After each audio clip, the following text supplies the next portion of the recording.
Welcome to Deeply Disturbing Things. I'm Macie. And I'm Naomi. We're two anxious counselors who've already started our mimosas. Welcome. Cheers. We have a podcast. This is our podcast. That's what I was trying to say earlier. Hi. You threw me off because you said you were Macie right away. Oh, because I went off script. And I wanted to say this is our podcast because you can't do it out of order, can you? But then I was like, but that'd be weird if I don't say who I am when you just said who you were. No, you're right. It would have been weird. Yeah, agreed. We are having mimosas, which is a breakfast cocktail, and we are having it in the evening because we're fucking punk rock like that. Yeah. Who says mimosas are only for the morning? Some people do. It's refreshing. I don't follow those rules. Those rules are not for me. They're for other people. It's for other people. And I don't know, weddings. I don't like I have a couple things I want to check in about today. Okay, great. I'm still crying, by the way. Happy tears. Happy. Didn't we just finish saying before this started that nobody wants to hang out with us? Yes. Is that happy? Maybe it's tears of relief. Maybe.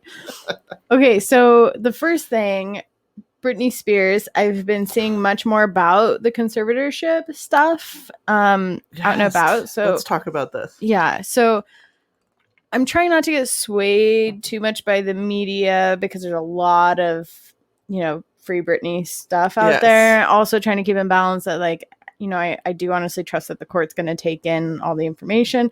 However, I don't think it wouldn't be reasonable for them, or it would be reasonable for them to find a different guardian if they felt like a guardian had to happen. Because there may be a big conflict of interest. Yeah, to me, I can't in my brain find a way to work around the fact that they could do that and that would be reasonable. Yeah, and then somebody just quit the case. I can't remember who it was the court-appointed lawyer for Britney. So that is important to me. Well, because if you think about it, all the media attention, they probably don't want to be attached to all of this that's going on, because if things go certain ways, it makes them look certain ways. Yes. But I saw that it was her mom that was saying that she should be allowed to get her own private lawyer after this happened. I agree with that. Yeah, I don't see why not. Yeah. I mean, we don't know the details of this. I mean, there could be some serious mental illness going on that would endanger her life or her children's lives. Mm-hmm. So I saw a thing posted by her sister that was like, I don't care, I'm paraphrasing, if she goes out in the middle of nowhere and has a million babies, she should have the freedom over herself.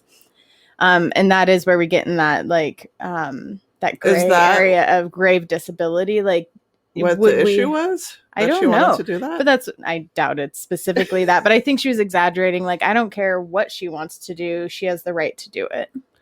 Well, unless it's going to endanger her life or someone else's life, then in our country, that is illegal. Yeah, and I think that's the piece that I think is missing from the public ear, at least. Which it should be. Yeah. That's PHI. Yeah, in which everybody is really focused on she should be able to do what she wants. Yes, within reason. Right. I don't think it's all about... We can't assume that we know what's really going on and to just rush to those judgments. Yeah. To rush to free Britney, I think we may be missing the big picture here. Mm-hmm. I don't see any reason why your dad has to be the person, though. No, that has felt weird. Yeah, and he may be about the money, and it may be that aspect may be misused. I'm not speaking to that part at all, actually. Yeah, so like you said, getting somebody who's not family to play that role, getting a private lawyer, those are moves in the right direction for autonomy for because you can get old Brit. Yeah, neutral guardians that are just appointed from an agency that have no stake in it. Yes. Okay, so I wanted to bring that up. I have a couple Britney songs on my running playlist. Yeah. Mm-hmm. I've seen so much of it lately, and it's her name is popping up everywhere. So, and then the second thing, last week I started watching Dance Moms. Didn't you ridicule me? Yes, and for binge watching every episode. And I have to tell you, I have not stopped watching YouTube clips of Dance Mom. I haven't even watched a full episode. I just watch random clips endlessly of Dance Moms. Every episode until, it fell apart and Abby went to jail. And when the Ziegler girls left, I was done at that point. But every episode before that, I watched obsessively. Yeah, no, I've been, because they just throw like these juicy clips at you constantly. And I'm like, oh, this is so good. The moms would drive me crazy. I don't blame Abby for being mean to them, because who would want the parent to come out and try to tell you how to coach a child? Like, go away. And my dad was a football coach. I know how that goes. Yeah, don't coach your kids. But I think let the coach. I think they had to do the filming, and then they created these like fake scenarios where like, hey, your child just got told this, and then like they're staging conflict. The part that I thought was really interesting is how not only are these dancers, but then they're all trying to have these like singing careers as well. I saw that. Which is like interesting. Like all of them were like, it was competitive. Like, oh, so-and-so's videos getting made, Yeah, on MTV or whatever it is. Yeah. Anyways, it's been I like if there watching wasn't drama. Dances. Would there be a show? I like watching the dances, just like I like watching random what is it, like America's Got Talent or things like that, where you see like the really cool. I usually just watch the Golden Buzzer highlights. Yeah, that's just. And then I'm sobbing by the end of it. Like, she had cancer and she sang a song. Like, it's so and good. Everybody, everyone's emotional. I mean, the producers, they really draw that emotion. They like zoom in on the crowd where they people are slow motion drop to their knees. Standing up. It'll be that little kid who like got bullied all their life. They give you just enough of a backstory that when they're crying, you're like, you were me. I connect with you. Yes. I mean, I wonder your dreams if came true. Someone who is just talented and didn't have a tragic backstory would ever have a chance of winning on that show, or even getting on that show. Like if you just went up there and was like, "No, I just worked really hard to get here." Yeah, or maybe even my parents paid for voice lessons my entire life, and I'm really good. Yeah, and I've been practicing. But I've been privileged and have never had tragedy. Like, would they even get it on the show? I haven't seen them. Anyways, those are my updates. I'm still watching Dance Mom clips. I can't tell you that I'm off of it yet. I'm very addicted. I feel like there was some pretty harsh judgment that came my way about that a while back, or maybe that was from Toddlers and Tiaras. It was Toddlers and Tiaras. It's kind of the same thing, though. No, I get that. Yeah, I get that. Except a younger age set and more spray tans. Yeah. I really like watching the Abby Lee yell at people. That's actually my favorite part in the whole show. Do you think sometimes she's too harsh, like she crosses a line? I think she's a strict dance instructor, but I never saw her, like, it was once the parents got involved. Like, she would cross a line when parents got involved, is what I would notice. And I'd be like, okay, I don't, like, you're here at a private studio. If you don't want that, and then leave. I didn't see her be abusive to the kids. I saw her be very strict. I feel like there was some moments where lines were crossed, and I was like, ooh, that's mean. That's just mean. Oh, like emotional abuse. She was definitely mean on several occasions. But again, I still pit it on the parent. Like, you're literally watching everything that happens. You don't want your daughter to be with the mean instructor who crosses lines frequently. Then pull your daughter out. Don't put her through that. Do you think Abby used to be a dancer? I think they said that she was. I would have loved, I think that part was missing. Like, I would have loved to see some old footage of Abby as a dancer. I bet you we could, like, all she's doing is kind of like sitting around on her ass during the show. Yeah, no, absolutely. Yeah. Which puzzles me, because if I had a passion for dance, such that drove me to actually open my own dance studio, I think I would be still dancing. Yeah. I mean, unless she has a physical something, maybe. I mean, I think I would be doing arm dancing or foot dancing. I'd be doing something. I don't think I'd be arm dancing. I mean, I have to say, like, I've seen her give really good dance critiques. Like, it's not like she's just like there. I mean, I've watched enough at this point.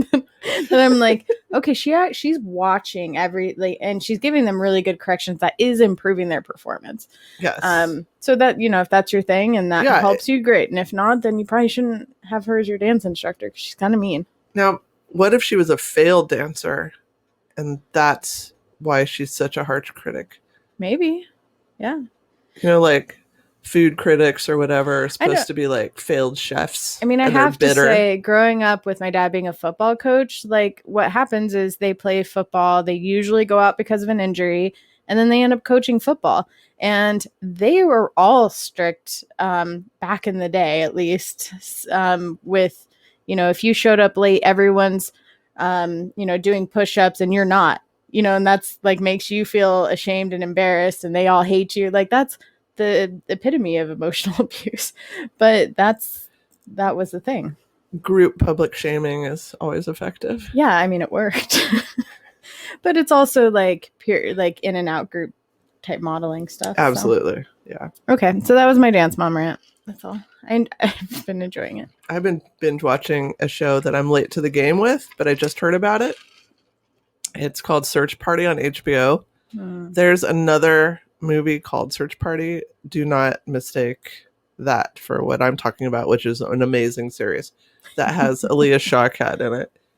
Okay. Who I love. You know who she is, right? No. She's like the freckled girl from Arrested Development. And she was in Whip It also. Yeah, okay. She works at the restaurant.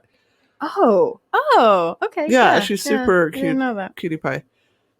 So she's the star of the show, and it's so well written, so funny, but like twisted. It's Netflix? Really HBO Max. HBO. Okay. Yeah, I got that. It's really good. Like I'm like just always like waiting till I have an opportunity to watch the next show. I'm kind of glad I'm late to the game because now I have all these seasons to watch. You catch up, yeah. Yeah. That's my only check-in.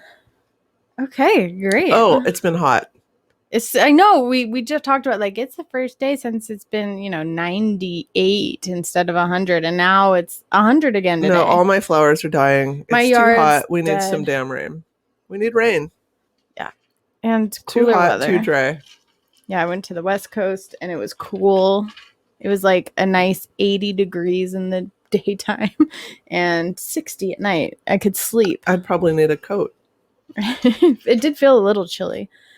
All right, so you get to go first today. I'm happy about that. I'm excited. I don't want to say that my topic has no substance today, but it kind of has no substance, but I'm still excited about it. Mine has substance for both of us. Good. If this was going to be categorized, the category would be substance, social justice, or injustice. Justice, injustice. Social justice needed. It is an injustice. Yes. How's that? I really want to wear my glasses. Maybe if I make this 100 font. Why don't you want to wear your glasses? Because I can only see this. Then everything else is a big blur. Okay. And plus, these have an ugly glare. I can't see this. You can make it as big as you want. No, I'm at like 120 font right now. So, I am going to talk about redlining. Have you heard of that? No. Did you watch the horror series that recently came out on Amazon called Them? Mm-mm. So redlining was like the backstory of it. It wasn't that great a show in my opinion. I think it was dealing with this subject, which is horrifying enough, I think, in itself, that the addition of like all these supernatural storylines were completely unnecessary. Like it was just too much. It was too much going on. It was kind of like how American Horror Story gets. It's like, oh, we need ghosts and aliens. We need a Trump replica and clowns. Yeah. It's like too much going on. So, that's on Amazon. I don't know. Some people probably liked it, but I did watch the whole thing, so it wasn't that bad. I'd say a 3 out of 5.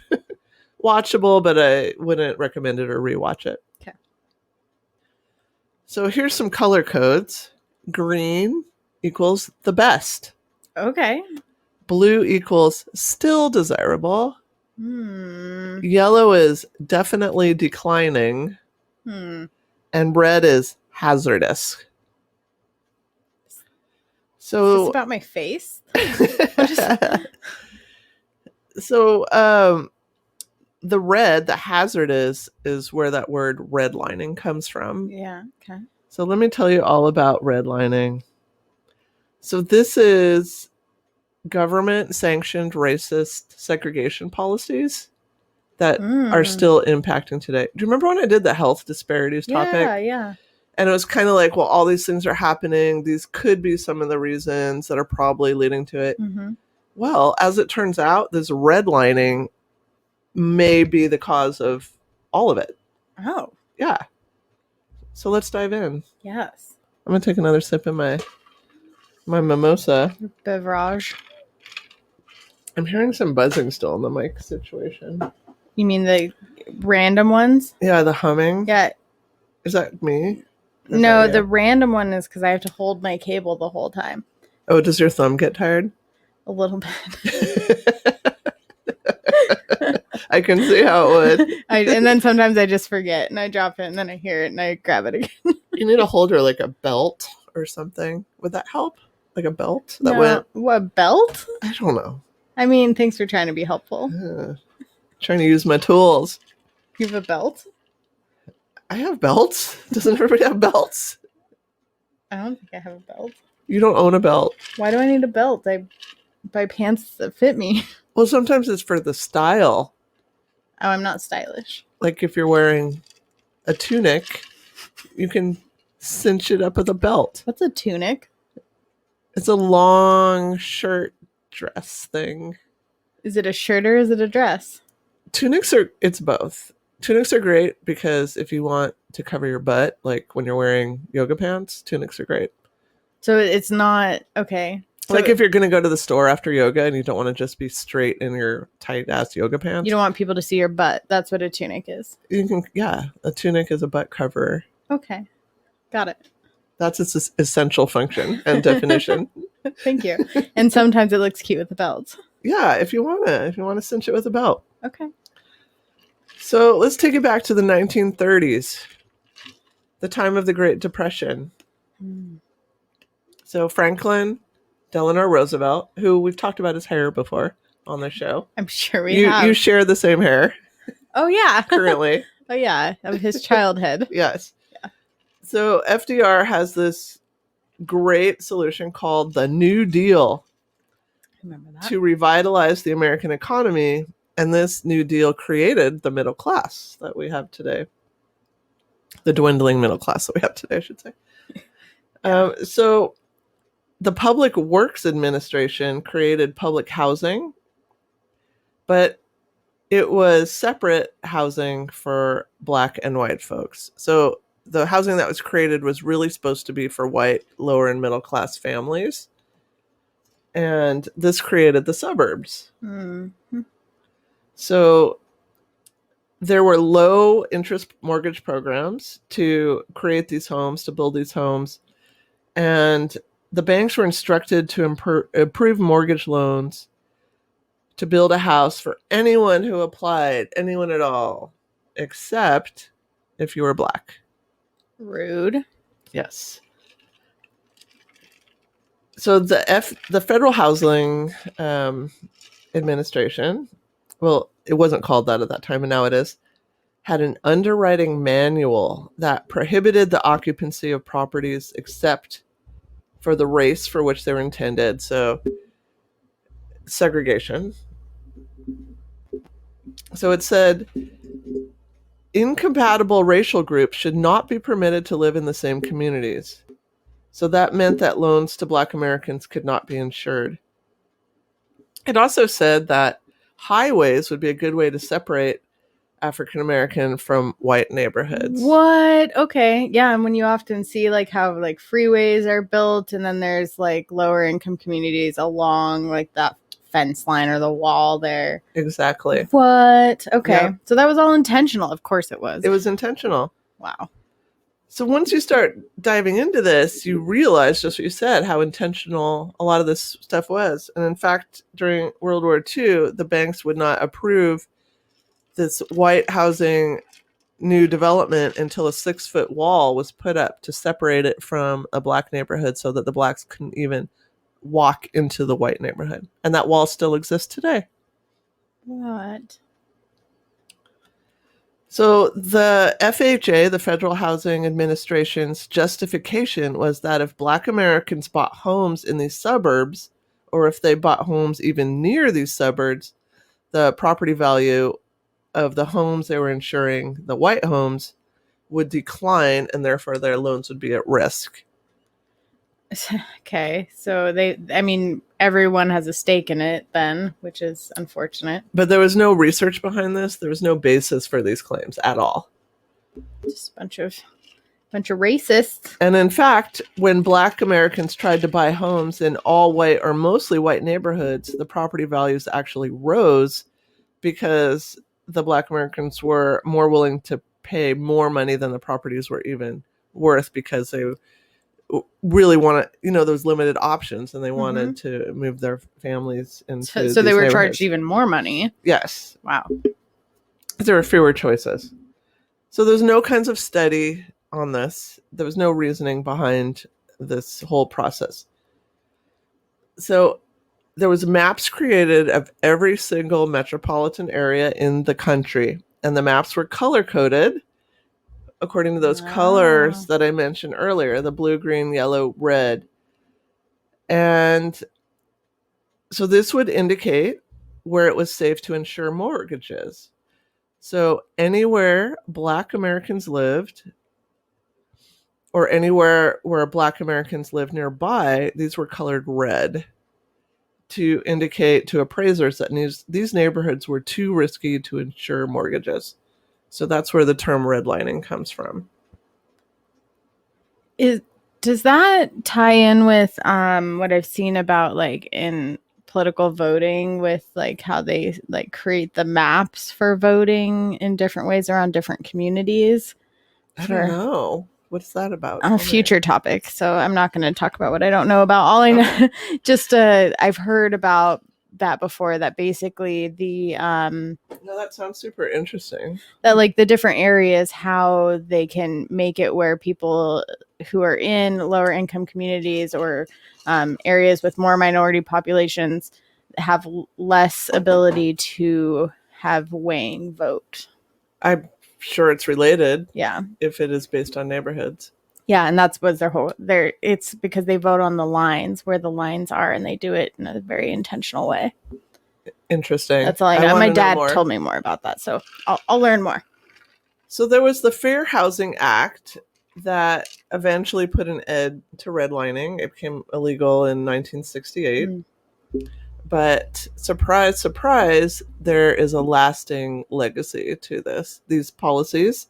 These racist policies. Well, they literally built communities around these racist policies. Yes.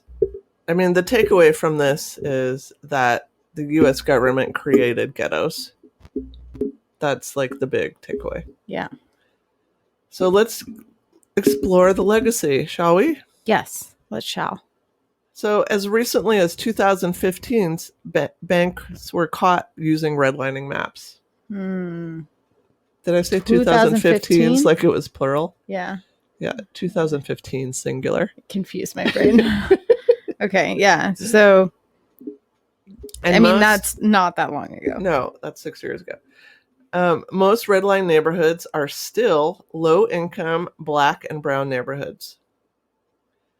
So let's look at the areas of impact for generations of Black individuals in the areas of wealth, education, and criminal justice. So wealth. Home ownership is the number one method of accumulating wealth. So even when Black people were able to purchase a home, the homes in Black neighborhoods are valued at an average 25% lower than homes in white neighborhoods. That's currently now. Wow. So even if the homes are similar, neighborhoods are less valuable. And folks living in these neighborhoods pay higher insurance premiums. Why, if your property is being valued lower, why would you pay a higher insurance? Good question. And they pay higher interest rates. Again, why? And are denied mortgages more often. Again, why? Other than just embedded Yeah, I think it's embedded racism, implicit and bias. Implicit, well, and maybe just overt bias. And explicit bias. Explicit racism. So white families have been able to send their children to college with their home equities. They're able to take care of their parents in old age and not depend on their children. They're able to pass on wealth to their children. So none of these advantages accrued to Black Americans because they weren't allowed to buy homes in these properties, these areas that increased in value that are now, a lot more valuable than they were originally. Whereas the homes in these Black neighborhoods have decreased in value.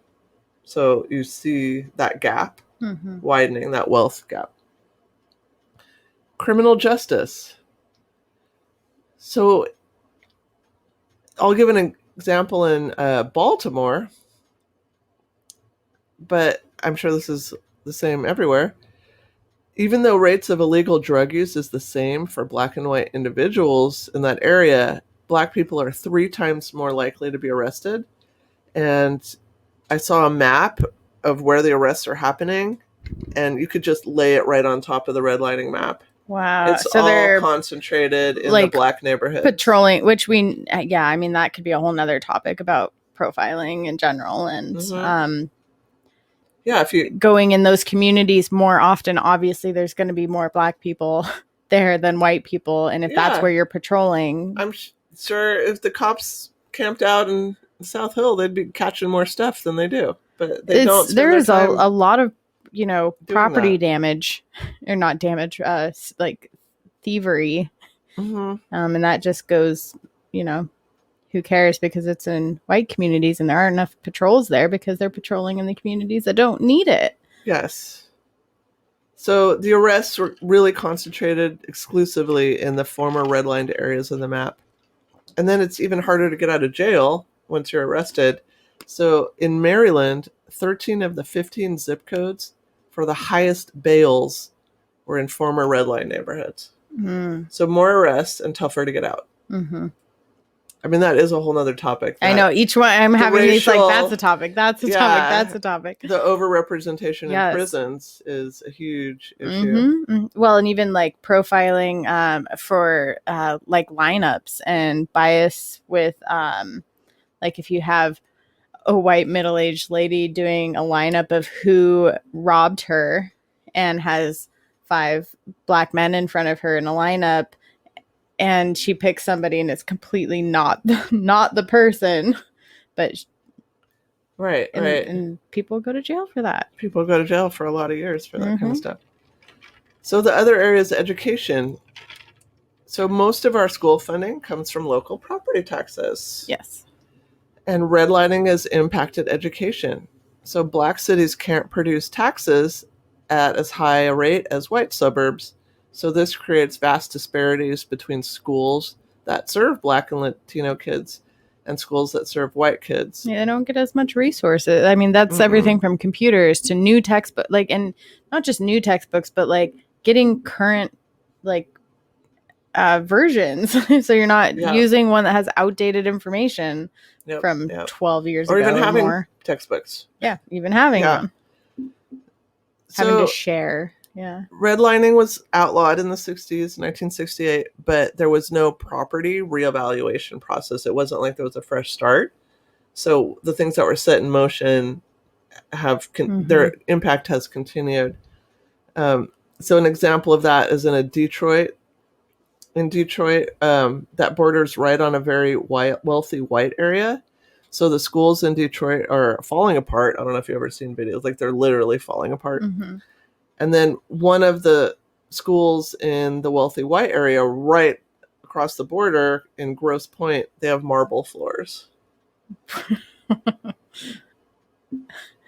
Yeah, you have to laugh. It's laugh or cry, right? It is. Yes. So redlining created poor neighborhoods, which led to underfunded schools, more poverty, and more Black people in prison. And, this legacy continues.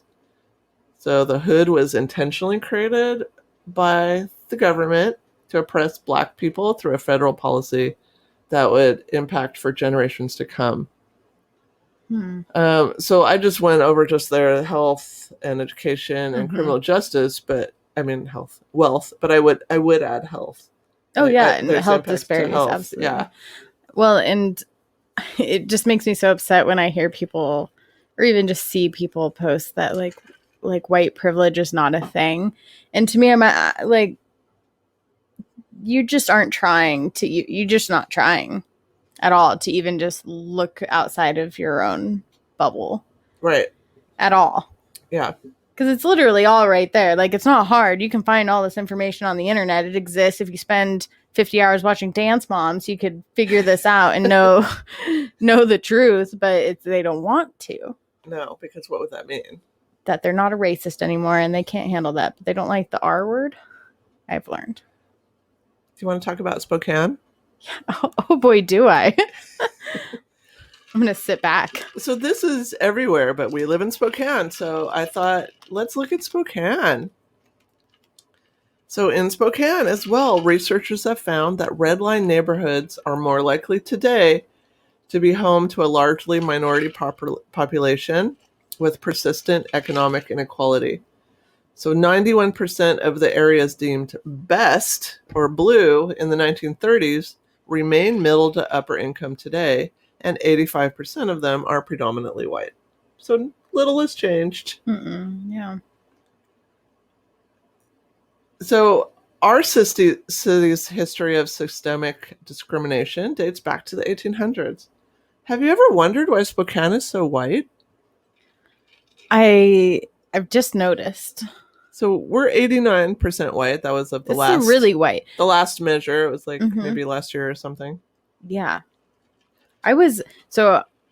Coming from the west side, and I lived in a pretty white area as well on the west side, but I was still more used to diverse populations. And when I came to Spokane freshman year of high school, and it was like, there's literally one Black person enrolled in Mount Spokane High School when I went there. One minority student. That was it. I wonder what that felt like. Oh, goodness. So, this is Spokane's story, but I'm sure this is a similar story to other places. So as white European settlers came west, the original inhabitants of our region, the Spokane and Kootenai tribes, were violently relocated to reservations, and to effectively end the resistance, remember we went on our field trip? George Wright killed 800 Indian horses. We went to the spot where they were slaughtered. 800 horses, and that really ended their fight. We saw the whole shoreline where they herded all of them up and just killed them all. Mass slaughter. Yeah, and hardly anybody knows about that. And there's a monument, and it's like off of, even like you have to physically move off the trail. You can't drive to it even get it. It's on a trail. Like you can't drive past it and see a marker. And it's been relocated. It's not even where it actually happened. They have homes, very rich homes on the river, blocking access to this mass burial. Yeah, because we wanted to actually go to the actual site, but it was across the river on private property. Yeah, they have it next to the freeway. That's right. MFers. So, and just until last year, we had a major street named after old George Wright. They just changed it in 2020. Like, that's horrifying. Yeah, that was last year. Yeah, horrifying. During COVID, would they get bored? Like, yeah, they're like, oh, we better just address some of these complaints, I guess, now. So today, Native Americans make up less than 2% of Spokane's population. Wow, I didn't know that. So in the late or the 1880s, it could be early, I'm not sure. Cheap labor was brought in from China to support our railroad industry. But the Chinese Exclusion Act of 1882 meant that the Chinese were not really welcome here and could not make a life here, and so largely left the area. Japanese immigrants arrived in the 1890s, and they were also attracted to opportunities to work in the rail industry. But in 1921, the Alien Land Law was passed. The Alien Land Law. That's nice. That prohibited Asians from owning land. So after that, the number of Japanese families in Spokane I didn't know that. began to decline. I didn't. Do you know we used to have a Chinatown? Really? Yeah. You can see photos of it. Wow. Where area? It was like downtown somewhere. Like one end of downtown. Yeah, we had a Chinatown. Like that would have been cool. I could have got something really good food. So, we had a huge indigenous population to start with until we slaughtered them all. And then we had a Asian population that we did not welcome and provide opportunity for. I have to say, in California, the Chinatown there. Have you been there? Are you fucking kidding me? Have I been to Chinatown in San Francisco?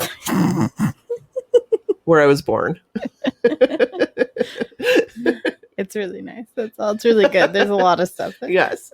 I really enjoy visiting it. And I'm sure you've loved to visit it all the time. So when I was little, my Leon grandparents, they had an apartment in Chinatown. So I used to go visit them all the time. The Leongs. And they would buy me candy. Chinese candy. And I actually knew some Chinese when I was little. But I know nothing now. Really? Yeah. It's a hard, isn't like Mandarin super crazy hard? It is, but when you're a little kid, you just pick stuff up. But then, they passed away and yeah, it just fades. It just fades away. Yeah. Use it or lose it. That's what happened during COVID. Everyone forgot how to talk to each other. Oh, that's a whole nother topic. Black Americans began to arrive here in the 1800s. Now listen to this. When the Great Northern Railroad brought black workers to live in Hilliard, white workers would not let them get off the train. Wow. Well, and we're like right up next to Idaho, and you've covered that in a previous topic too, with the KKK little the white supremacist compound. Yeah. So I mean that doesn't surprise me. It's really unfortunate, but yeah. So we have factors here: genocide, forced displacement, and none of that's talked about. Industry and immigration policy largely dictated who lived in Spokane. So that's part of why Spokane is so white, and nobody talks about it. Well, and I feel like it continues today.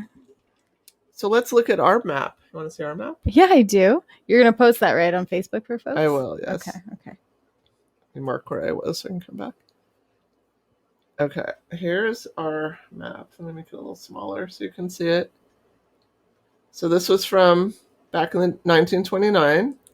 Okay, so yeah, I see the red zone. Oh, wow.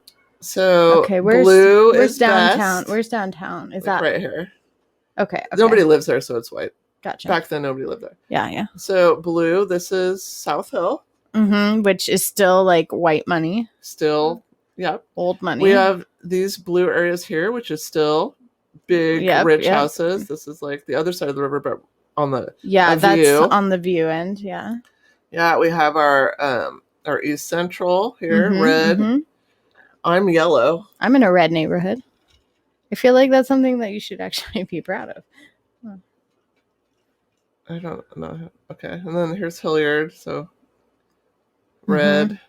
So really, a lot has not changed. No. So I'll post that, and then people can like zoom in and find where they live if you're local. So in the 1960s, most of our black population lived in the East Central neighborhood. Today, the East Central neighborhood is still the most non-white neighborhood in Spokane. Which makes sense. Like, people raise their families and their kids grow up and might... Well, and if your home has no value, then how are you going to move? You're not going to sell it, yeah. Yeah. You don't have the money to relocate. So, though black people in Spokane make up only 2% of the population, the barriers to acquiring intergenerational wealth have led to an overrepresentation in government programs. So 5% in Spokane live in project housing, and 8.6 hold Section 8 housing vouchers. And in Spokane, people of color have lower home ownership rates and higher mortgage denials compared to white individuals. I mean, it's, yeah. So even though these things became outlawed in 1968, there are continued practices, whether it's implicit or explicit racism. Well, there's, I mean, like, I've totally had white privilege, because when I say, like, when I went to go get my house, I didn't have a ton of money to put down. I didn't have a ton extra. I was like fresh into adulthood, and then I had like car loans, and I remember like them like trying to get me that loan. So they were like, really, like, how about this, this program could help you, and and they like walked me, they made sure I got that loan. There was nobody that made me feel like I couldn't get it. And everybody should have that experience. Yeah, and that's white privilege right there. So, our interstate, the I-90? Yeah. It was purposely put down to dissect the East Central neighborhood, which was a thriving Black community, and it pretty much destroyed the economy there. It destroyed the businesses. So which part of the where in Spokane? I-90, the freeway. Yeah, no, I know that, but but you said it was to cut up. Yeah, where the East Central neighborhood is over there. Okay, like farther, a little Altamont, lower Altamont. Oh, yeah. So it was a thriving community. Yeah, I could see that, and putting the freeway right in the middle of it, just the businesses couldn't make it. It destroyed the economy, and now it's a really lot of struggling. Low income there. Yeah, and there's they forced people to leave too for the north-south freeway that they're trying to put in. I'm glad you said that, because I was just about to say. Oh, good. Where did they choose the path for the north-south freeway? Oh yeah, right through all the low-income neighborhoods. Right through Hilliard, which is our lowest income zip codes in Spokane. And they bring it straight through that East Central neighborhood. That's where the also they took out all those houses.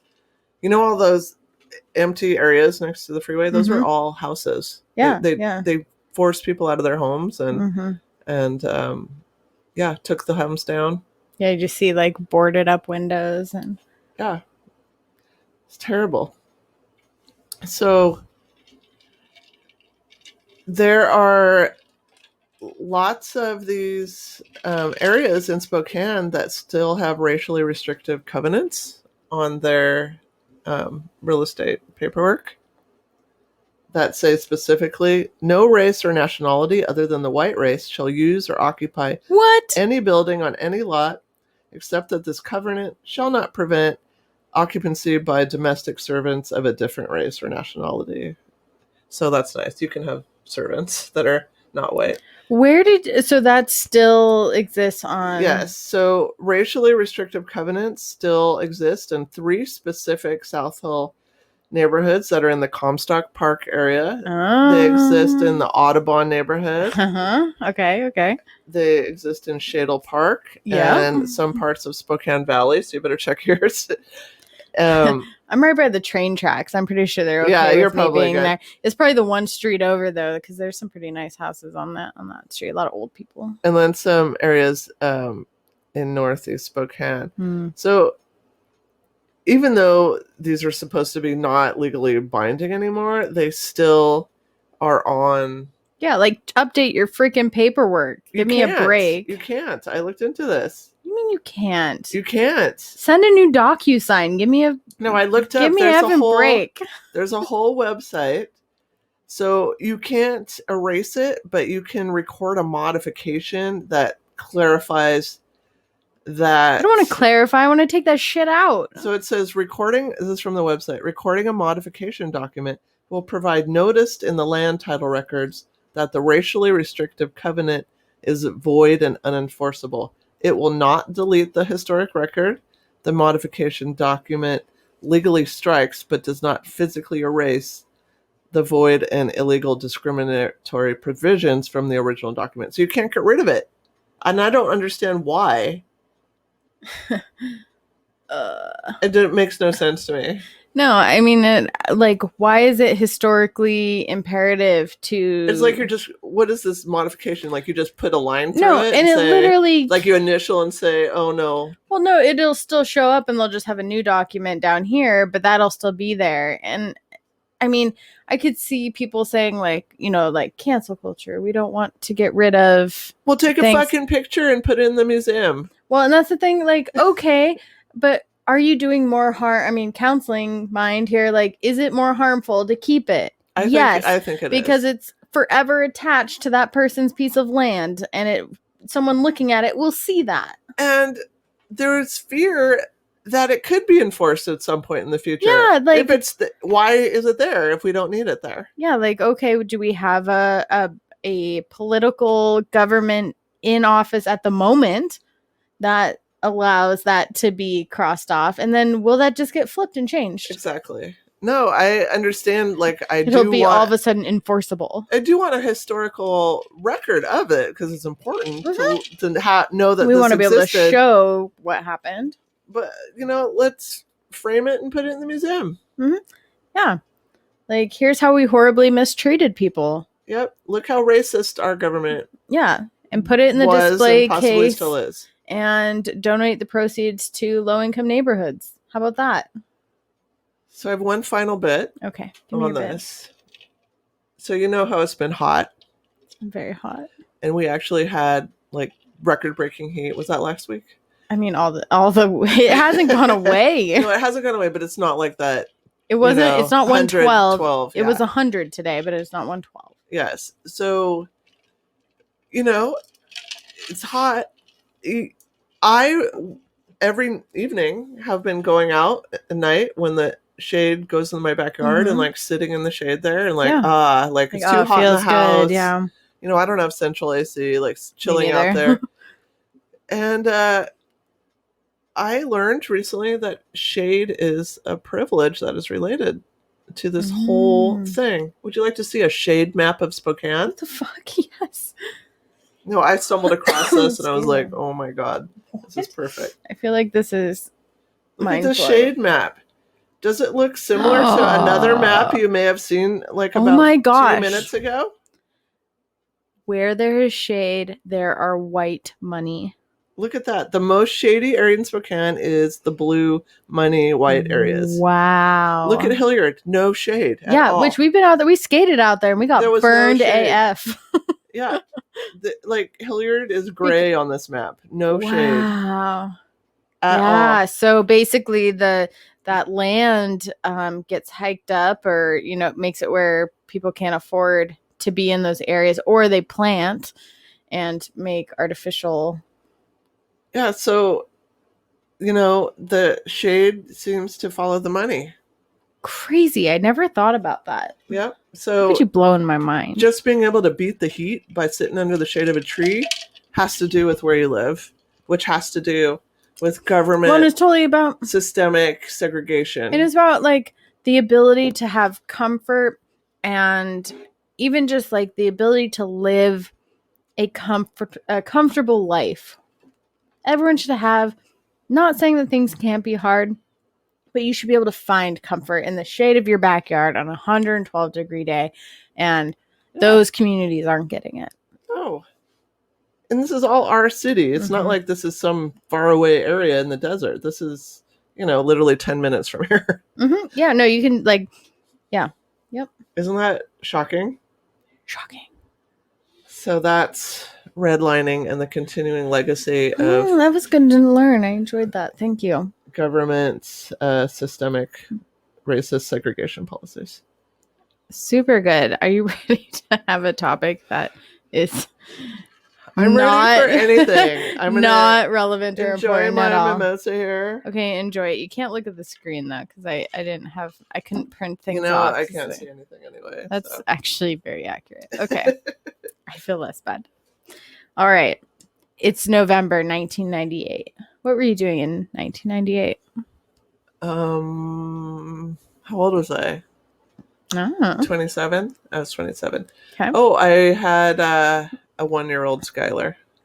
Oh, so you might actually have some relevance in this. Oh, is it about 1-year-olds. It's about the hot new Hasbro toy called the Furby. I don't have any relevance. He never owned a Furby? What kind of parent I don't even are you? I've heard of a Furby, but I don't know what it is. You've never seen one? I'm picturing something in my head, but it might not. I would like be you to accurate. pull up a picture of a Furby because you need context image-wise. I owned a Furby. It was actually, I owned 2 Furbies in my lifetime. There was a giraffe Furby and a zebra-colored Furby. Okay, yeah, I've seen that face. Yeah, so there's like all these different kinds of Furbies. Yeah, so I know, I mean, they kind of look like gremlins. Yeah, they're a little gremlin-y. So they came out in 1998. Wow, $74? They were expensive. So they were like high tech at the time. I like that Chewbacca furry. And and this is why I actually came with my topic today. And I have to say it came from me looking up a photo from your last topic when I looked up Jiffy Pop. Within one of the photos was a Furby because apparently Jiffy Pop and Furbies go together. So I found... And you have to listen to the last episode to know why we're even talking about Jiffy Pop. Yeah, so listen to everything. So... everything. Furbies. They talked to kids and they started off like talking almost like gibberish, like a baby. And then the more your Furby got to know you, they started like learning and talking, and you could talk back and forth with your Furby. AI. Sort of. Oh. So a lot of conspiracy theories started to develop about Furbies, and there's a lot of myths about them. I have to tell you that I had a breaking point with my Furby where I had to take the batteries out and put it in the closet because like it just continued to talk forever and it wouldn't stop, and I had to put it in the closet. I don't even know where it is to this day. I know I didn't throw it away. It's probably is this related to your ET nightmare? No, actually, it's not. It's a little close to Barney. Out of the closet? Barney was the one that like actually lit up, and I like playing with you. Scary shit. Okay, sorry. I've been drinking a lot of mimosas during your topic. You probably could hear my cup doing this the whole time. Okay, so sorry, we can't have straws because they kill whales. Yeah. We don't kill whales. So so at this time, department stores, like there was literal stampedes of people to get the Furbies. I remember my dad, like, I wanted one, and he went and got me a Furby, which was a big deal at the time. So they came out in 98. They were so wildly discussed that it even made it into President Bill Clinton's impeachment hearing the following months. He said, "The economy is strong. The stock market is great. Although some of us still can't get Furbies, so it's not strong enough." Because it was hard to get. Bill had a Furby. I guarantee you he probably got one at some point. So I remember that too. Like it was hard to get one, and it was like, Dad, I want one, and it was like that kind of struggle, but you couldn't like get one. It was like the toy craze. Yeah. Okay, so under all this Furby fever, also came some Furby fear. A November 1998 article called "The Cute Yet Vaguely Menacing" article said that the Furby was slightly menacing, sinister looking. So after the initial excitement started to wear off, some customers decided that the concept of a lifelike toy with no off switch, and that was the thing, that's why I had to take the batteries out. Turn it off. No, there was no off. It never, like, there's no night mode. No, like, it would wake me up in the middle of the night, hungry. And then you go and you put your finger in its mouth and like that's not freaky. There was no off switch. So that freaked people out over time because it's like, this was fun, but now it doesn't go away. And it didn't. So, okay, if you imagine the time frame, this is like late 1990s, time when Y2K anxieties were already getting high around that era. Looking back now, that's a future topic. Y2K. Oh, I lived through that. I got some stories to tell. Yeah. So I found some like actual myths that were commonly thought about Furbies during that era that I want to walk through. I'm already scared of this Furby thing. Okay. You know I trust nobody and nothing. Well, so then, I'm suspect. These conspiracy theories are right up your alley. All right, here we go. So parents thought Furbies were teaching their children swear words. So Furbies start out speaking like a fictional language that's actually called Furbish. Oh. But with time and interaction, they begin incorporating more English words into their vocabulary. So they are learning. There has to. It looks like learning. Oh. Okay, so here's the deal. So it's actually all pre-programmed, but parents didn't know this. It was all pre-programmed and set to an internal clock. So over time, they would learn more words, but they were released basically as a software over time, not that they learned it. But parents and kids don't know that. It does. I mean, it's like you spend all this time with it. You dedicate as a child time to this toy because you and see it learn. It comes up with something new. You're like, I taught it. Yeah, it learned that, or it's doing that now, and it's because of you. Yeah. And so parents started picking up on that and thinking that that their kids were starting to, or that the Furby was picking up some of the foul language and repeating it. So in 2000, were they cussing? Well, no. So in 2000, one Walmart in Pennsylvania removed some of the Furbies from the shelves after customers complained that it was cursing like sailors. Apparently, hug me sounded something far filthier. Oh, like you could imagine. Yeah. Yeah.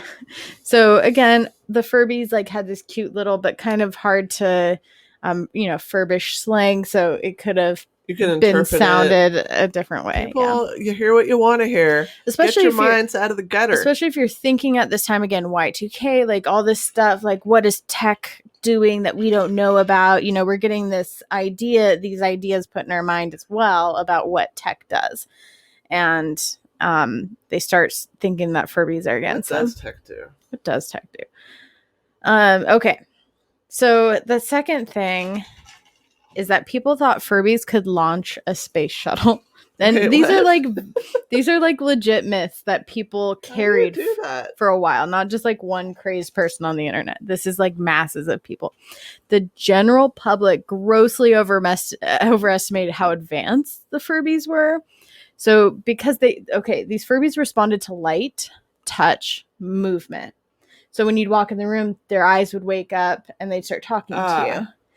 Turn on a light, they'd wake up. Like if you touch them, they'd like giggle. Like they're very responsive. Yours? It was one would look like a giraffe color. Oh, and the other was a zebra color. So I was picturing an actual giraffe looking thing. No, there's some weird. If you ever want to get weird on the internet, there's some long giraffe Furbies. print. Yes. Okay, got it. Yeah, there's like every print of a Furby, but now there's like repurpose. You can find websites where they like put the Furby faces on different things, and it's kind of creepy. And if you cut a Furby in half, their insides are terrifying. Just so you know. Okay. Well, if they weren't $74, I feel like I would buy one. No, I actually, when I was going into this, I'm like, that was kind of fun. I have a feeling though that once I had it, it'd be like, I'd put it right back in the closet again to be like the Barney doll. Okay, so these conspiracies started coming up about, they thought that another thing too, Furbies could communicate with other Furbies. Oh, how? Which is pretty cool, right? So there was an infrared communication system, all of which was considered pretty cutting edge back then, So although the technology wasn't like earth shattering, it still ended up creating some of these conspiracy theories. So like they could sense through the infrared, if you put two Furbies face to face to each other, they would talk to each other. And that was the infrared technology at the time, which is pretty cool. And you could have like conversations with your Furbies. You could have a Furby party. Right? So let's all bring our Furby and hang out. So someone said, I've been told that they were developing a Furby that can drive a car in the year 2000. Someone else, the president of Tiger Electronics, he told CBS in 1999, we've also been told that the current Furby has the technology to launch the space shuttle. We have one woman who has absolutely insisted that the Furby sings the Italian opera, which it doesn't. Like, we know that these are actually pre-recorded, timed, and everything, it's a closed loop system. So it doesn't actually take something. Imaginations are running wild here. Yes. Oh my gosh, this Furby, this new technology. We've never seen it. I mean, the robo dog that could do backflips was like right before this. So our minds are being blown at the moment. Right. Okay, so next, the NSA and the Pentagon actually thought Furbies were a national security risk. I love that. Right? Like, it's actually at that level. So they were really, like, researching this. So what happened was that a lot of high-ranking security officials fell for the idea that Furbies could hear information and keep that. So they felt that there was the NSA, the Pentagon, and the Norfolk Naval Shipyard actually banned the toy altogether from their premises in 1999. They said, quote, personally owned photographic, video, and audio recording equipment are prohibited items. The NSA wrote in a memo, this includes toys such as Furbies. They were specifically called out. Yes. They didn't trust them. No, with built-in recorders that repeat, and they said this, with built-in recorders that repeat audio with synthesized sound that mimics the original. So, and first of all, like, who would want to bring their Furby, like, on their ship? But whatever. Or on their tour of duty. Do you still have your Furby? No, I don't even know where it is. Did. I have bags of toys at my dad's house. What if your dad has your Furby? I don't see myself Macie's dad, check it out. I could go up there and check it out. I'll rip open that plastic bag that's been in there for you need to bring it to the podcast. Just the whole bag and explore it. We could cut it open together. Yes. It'll be like a treasure chest. Help me. It may not be there. I may have been so angry we got rid of it. I don't know. But if your Barney's in there? No, it wasn't my Barney. It was my sister's Barney. I definitely don't have a Barney. Damn it. But I have other toys that were probably more important. Like Cuddle Horse and I know I had a giant giant teddy bear that I really enjoyed. Okay. I'm going to do that, by the way. That sounds fun. All right. So the rumors got so bad that they had to, the makers of Furby actually had to issue a statement to dispel them. So he said, although Furby is a clever toy, it does not record or mimic voices. The NSA did not do their homework. Furby is not a spy. I just love that, like, Furby duped the government. You know, the government is not always that smart. No, it's led by people. I've learned this. Yeah, and people are not always that smart. No. Okay. Goes further. The Federal Aviation Administration thought Furbies would interfere with flight equipment. Ooh. Yeah, so they weren't really sure why, but they said things like CD players and laptops during takeoff and landings had to be shut down. And the FAA actually added Furbies to the list of restricted items. At the times, it was believed that Furbies might interfere with planes' equipment. Speaking to CBS in January 1999, one aviation safety consultant said he thought the new protocol might be a tad extreme, but he said, I can just see the announcement being made. Turn off your laptops, put away your Game Boys, and don't play with your Furby. Quit playing with your Furby. So people also thought Furbies would interfere with medical equipment. So they were banned from hospital wards in Scotland out of fear that the toys' low-level electromagnetic waves would interfere with medical devices. So one dean at the University of Calgary also expressed concerns that Furbies might confuse voice-activated medical equipment. And this is what he said. Let's say that Furbies hear the doctor saying, begin procedure 305 or something like that. And then the Furby plays it again. And all of a sudden you find radiation is being shot into some poor person. Oh my gosh. Like, that does sound terrible, right? That sounds really terrible. But guess what? They don't record and they don't mimic voices. So why did people think they recorded? Because they didn't trust technology then. It was so new. At that time, it was so new that, like, I mean, the whole thing, like, again, Y2K, the whole thing is like, you know, what is technology going to do that we're not expecting? So all it did was play things that were pre-recorded. Pre-recorded and timed, or interact with each other, but again, with pre-recorded things that would trigger pre-recorded things. So it didn't ever learn. No. And you can imagine, like, I'm sure at the time, the toy company probably wants to keep it, like, sort of, you know, magical feeling, and probably didn't initially disclose a lot of that, I would assume. Right. Until later when people are banning it from places and impacting sales. Like, how much did it seem like it was learning, though? Like, did it start with just like, hi, and then a year later it's like, let me tell you about life and death? No, not like that much. Okay. No. I mean, actually, to be fair, I probably quit on my Furby way earlier than I should have. You quit on your Furby. You didn't even see how much it could evolve. I feel like that we might need to look that up. I want you the to bring most your Furby advanced Furby in here. If we have it, I'll look. Okay, so I want to see that giraffe Furby. In response, the Emergency Care Research Institute conducted an investigation and found no such danger. The Canadian government also, the health minister carried out a study and again said, nope, the Furby's not going to inject the patients with stuff. The latter study revealed that electric and magnetic fields given off by the ear wiggling, their ears wiggled, and their eye blinking, fuzzy creatures are about 70 times weaker than those emitted by a digital telephone. Did you love your Furby? No. Oh.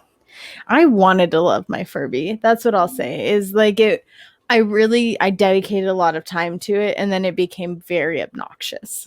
You begged and begged for your Furby, and then what happened, Macie? It became obnoxious, and it wasn't worth it. And you took the batteries out, effectively killing your Furby. I think I remember pleading my dad, like, how do I get it to turn off? Yeah, this is why I was not a teenage mom, because I could not do it. You're like, where are the batteries? You can't take the batteries out of the baby. Okay, so the last one is people thought Furbies were made of real cat and dog fur. So, as if it wasn't weird enough to have this gremlin-like toy, this rumor started going around. Someone went to the trouble to create a fake Humane Society press release, which claimed that Furby samples had tested positive for feline and canine DNA. Oh, no. The statement, which was made and actually appeared to look like there was an animal cruelty charge on media outlets. It went wild. The animal welfare organization had to release a statement explaining that it wasn't behind that release statement, and Tiger Electronics also had to explain that it's 100% acrylic. A company spokesperson said that the fur is, a lot of acrylics were killed in the naming of the Furbies. So were people concerned that there was some kind of mass slaughtering of cats and dogs? This fur, because it was soft. Them? It was soft. I mean, it felt soft, but again, it was you know what? It was new at the time. Plushy blankets can be very soft. Yeah, definitely. So that's it. Those are my myths about Furbies. Gosh, I love it. Did you ever have a Tamagotchi? Yes. Yeah. Remember we had the Tamagotchi episode? Well, I never had any of these or anything. Oh, really? I've just heard about all I've these had things. so many Tamagotchis. I've killed so many Tamagotchis. I've heard that they are very needy, and it's you have to stay on top of it or they will die. I mean, the Furbies, what happens is they will so say if you don't feed them regularly, which is putting your finger in their mouth and pressing on their tongue, if you don't do that, they'll be whoa, whoa, they'll make these noises that that's things so aren't okay. Yes, and it's very loud. There's no volume control. Yes. And did a lot of people kill their Furbies? More than take the batteries out? Actually violently kill them? I'm sure if you looked up a YouTube video search that said kill Furby, you would get some crazy stuff. No, I'm curious about it now. It exists, I'm sure. Next time I'm gonna bring in that bag. I'm not even gonna open it first. I'm gonna bring this giant garbage bag of all of my old stuffed animals. Yes, please. And we'll cut it open and we'll see what's inside. It's gonna be like opening a time capsule. I know, it's been forever, really. In 1998, you know what I bought for Skylar? Mm-mm. It was another all the rage toy, Tickle Me Elmo. Oh, yeah. Which you've done that episode. No. Oh, no. Sorry. You did tickling and I called it Tickle Me Elmo because you talked about Tickle Me Elmo. I did. Yeah. Yeah. And that was did you put more in here? I keep drinking this. I'm why is it not going away? The ice is melting. Did you add more alcohol? No. You didn't go and pour more in here? No. You were sitting here. Since How when? do I How would I get away with sneaking that? I'm not saying you stuck it. I'm just saying, did you pour more alcohol in? No, that's at any point. Ice you water. didn't add any more. No, I mean at some point I did. I mean, the bottle's empty, so it went somewhere. All right. Well, until next time, hug me. Don't tickle me.